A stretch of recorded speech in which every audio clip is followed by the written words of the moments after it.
ये प्रेम कहानी उत्तर प्रदेश के एक छोटे से गांव की है। जितना प्यारा ये गांव है, उतने ही प्यारे यहाँ पर रहने वाले ये लोग हैं। यहाँ के लोग अपने जरूरत के सामान को लाने गांव से थोड़ी दूर एक बाजार जाते हैं। एक दिन इस गांव का ही एक लड़का, जिसका नाम प्रिंस होता है, वो भी रोज बाजार जाता था। एक समय आया कि वो रोज सज धज के बाजार जाने लगा। अब तो आप पूछोगे सज धज के क्यों जाने लगा? तो बात यह थी कि एक दिन जब वो बाजार से गुजर रहा था तो उसे एक लड़की दिखी। प्रिंस उस लड़की से अपनी नजर हटा ही नहीं पा रहा था और फिर कुछ देर तक नजर नहीं हटा तो सामने से उस लड़की की नजर भी लड़के पे पड़ती है। तो फिर क्या दोनों एक दूसरे को देखते रहे। इस दो पल की देखा देखी में ही शहजादे को प्यार हो गया। फिर क्या उस दिन के बाद रोज प्रिंस सज धज के बाजार जाने लगा और वो इधर उधर देखे जा रहा था। तभी दूसरी ओर से एक लड़की गुजर रही थी। उस लड़के के चेहरे पे मुस्कुराहट थी। प्रिंस का दिल बस उसी का इंतजार कर रहा था।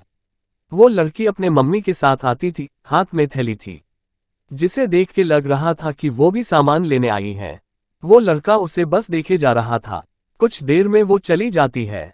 ऐसे ही वो रोज बाजार आती है और लड़का उसके आने से पहले वहां आ जाता और जब तक लड़की बाजार में रहती बस वो उसे ही देखते रहता और फिर उसके जाने के बाद वो भी चला जाता। वो रोज कोशिश करता है बात करने की, लेकिन जैसे ही वो बात करने जाता कि वो चल देती थी या उसके सामने में कोई ना कोई आ जाता था। दो पल के वक्त में वो लड़का बस कोशिश करता है कि कैसे वो अपने दिल की बात उस लड़की से कहे। फिर एक दिन किस्मत ने भी उसका साथ दे ही दिया और एक दिन वो लड़की अकेली ही बाजार आती है। बस फिर क्या था, वो लड़का उस लड़की के पास गया और फिर ऊपर वाले का करिश्मा देखो, दोनों एक साथ बोल पड़े कि मुझे कुछ कहना है। वो क्या पल था, वो फिर क्या लड़का डर गया। उसे लगा कि कहीं इसे बुरा न लग गया हो कि मैं इसे रोज यहाँ देखता रहता हूँ या कोई और बात है। वो डर के उस लड़की की तरफ देखा और धीमी आवाज में उसे कहा, बोलो क्या बात है। लड़की फिर कहती है, तुम बोलो कि क्या कहना है।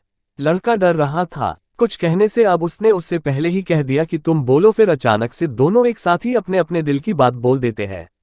वो लड़का सुनते ही अपना होश खो देता है, क्योंकि उसे कभी भी लगा ही नहीं था कि वो लड़की भी उससे प्यार करती है।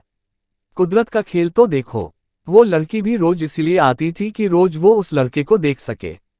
और प्यार तो दोनों में पहले दिन के एक पल से ही हो गया था, लेकिन एक दूसरे को कभी बताने का मौका भी नहीं मिल रहा था। फिर क्या था, वो हर रोज बाजार आने लगे और एक दूसरे से मिलने लगे और फिर कुछ समय बाद दोनों अपने अपने घर में शादी की बात करते हैं और फिर वो दोनों शादी कर लेते हैं। इस तरह से वो दोनों हमेशा हमेशा के लिए एक दूसरे के जीवन साथी हो जाते हैं और खुशी खुशी रहने लगते हैं।